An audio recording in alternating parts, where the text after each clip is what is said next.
पहली खबर दाहोद से है, जहां दाहोद जिले में स्थानीय निकाय चुनावों में इस बार भाजपा ने बाजी मार ली है। जिले के 11 तालुका पंचायतों में से 10 में भगवा लहराया है, तो वहीं दाहोद जिला पंचायत और नगर पालिका भी भाजपा के कब्जे में रही। केवल धानपुर तालुका पंचायत में टाई मुकाबला बराबरी पर होने के कारण भाजपा को उपाध्यक्ष पद बनाकर ही संतोष करना पड़ा है। कुल मिलाकर जिले में एक को छोड़कर बाकी सभी संस्थाओं में भाजपा समर्थित अध्यक्ष और उपाध्यक्ष बने हैं। इसके परिणाम आने वाले दिनों में देखने को मिलेंगे, क्योंकि स्थानीय निकायों में भाजपा के साथ साथ राज्य और केंद्र में भी भाजपा की सरकार है। इसलिए यहाँ कहा जा सकता है कि दाहोद जिले में ट्रिपल इंजन की सरकार है। हालांकि जिले में इस बार आम आदमी पार्टी का प्रभाव भी कुछ हद तक बढ़ा है, जो आने वाले दिनों में भाजपा के लिए खतरे की घंटी लाल बत्ती के समान साबित होने की संभावना है। यद्यपि जिले में आगामी लोकसभा और विधानसभा चुनावों में भी भाजपा की जीत की संभावना है, लेकिन यह तय बात है कि तब तक वर्तमान में चुने गए उम्मीदवार अगर निरंतर बिना रुके विकास और सेवा के कार्य करेंगे, तभी उनके खिलाफ विरोध पैदा नहीं होगा और तभी उनकी सत्ता बराबर रहेगी। आज आयोजित आधिकारिक चुनाव प्रक्रिया के अंत में भाजपा की कल्पाबेन पंकज भाई डामोर को फतेहपुरा तालुका पंचायत के प्रमुख रूप में चुना गया है, जबकि सरलाबेन कनुभाई पारगी उप प्रमुख के रूप में चुनी गई हैं।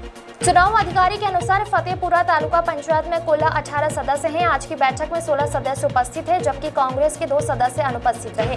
उपस्थित 16 सदस्यों में से भाजपा के पास अपने 7 चुने हुए सदस्य थे। दूसरी तरफ कांग्रेस और आम आदमी पार्टी के गठबंधन के कुल 7 सदस्य उपस्थित हैं। चुनाव में सबसे बड़ा मोड़ तब आया जब सभा में उपस्थित 2 निर्दलीय सदस्यों ने भाजपा के पक्ष में मतदान किया। इन 2 वोटों के भाजपा के खाते में जाते ही भाजपा का संख्या बल 9 हो गया, जो विपक्षी गठबंधन के सामने स्पष्ट बहुमत था। कांग्रेस के 2 सदस्यों की अनुपस्थिति और निर्दलीयों के साथ समर्थन से भाजपा ने फतेहपुरा पंचायत की सत्ता हासिल कर ली है। जीत की आधिकारिक घोषणा होते ही तालुका पंचायत कार्यालय के बाहर इकट्ठा हुए भाजपा कार्यकर्ताओं ने विजयी प्रतिनिधियों को बधाई दी। आज रोज फतेहपुरा तालुकाના પ્રમુખ અને ઉપપ્રમુખની ચૂંટણી વરણી કરવામાં આવી છે, તેમાં મારું પ્રમુખ તરીકે સ્થાન આપવામાં આવ્યું છે। આપણા લોકલાડીલા ધારાસભ્ય રમેશભાઈ કનારા સાહેબ, મંત્રી સાહેબ, શંકરભાઈ અમલવાલા સાહેબ, હોદ્દેદારો, સભ્યો બધાનો ખૂબ ખૂબ આભાર।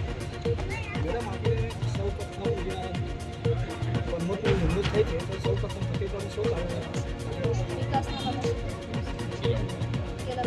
भारत माता की जय। गरबाड़ा तालुका पंचायत में एक बार फिर भारतीय जनता पार्टी ने एक छत्र शासन स्थापित कर अपनी ताकत का परिचय दिया है। चुनाव अधिकारी सीएल गोहिल की उपस्थिति में प्रमुख और उप प्रमुख पद के लिए हुए चुनाव में भाजपा ने उम्मीद से भी बड़ा और प्रचंड बहुमत हासिल कर भव्य विजय ध्वज फहराया है। तालुका पंचायत के सामान्य चुनाव में बीजेपी ने 24 में से 15 सीटों पर शानदार जीत हासिल की थी, लेकिन प्रमुख के चुनाव में भाजपा की लोकप्रियता का ग्राफ इतना ऊपर गया कि प्रमुख पद की उम्मीदवार नीलाबेन शैलेश भाई देवधा को कुल 21 सदस्यों का प्रचंड समर्थन मिला और वह विजेता बनी, जबकि उप प्रमुख पद पर रमन भाई ज्योतिया भाई भूरिया 19 सदस्यों के मजबूत समर्थन के साथ नियुक्त हुए। चर्चा है कि अन्य दलों और निर्दलीय सदस्यों ने भी भाजपा के विकास कार्यों से प्रभावित होकर यह समर्थन दिया है। गरबाड़ा के विकास को नई गति देने के लिए भाजपा के वरिष्ठ सदस्यों को महत्वपूर्ण जिम्मेदारियां सौंपी गई हैं, जिसमें प्रमुख नीलाबेन शैलेश भाई देवधा, उप प्रमुख रमन भाई ज्योतिया भाई भूरिया, कार्यकारी चेयरमैन विनू भाई रमन भाई भाभोर, पक्ष के नेता परेश भाई लिम्बा भाई गणावा, सचेतक विहिप शरद कुमार अमर सिंह पलास। नई नियुक्तियां होते ही गरबाड़ा तालुका पंचायत परिसर भारत माता की जय और वंदे मातरम के नारों से गूंज उठा। भाजपा कार्यकर्ताओं और पदाधिकारियों द्वारा नवनियुक्त प्रमुख और उप प्रमुख को फूल मालाएं पहनाकर उनका भव्य स्वागत किया गया, मुंह मीठा कराया गया और जोरदार आतिशबाजी कर विजय उत्सव मनाया गया।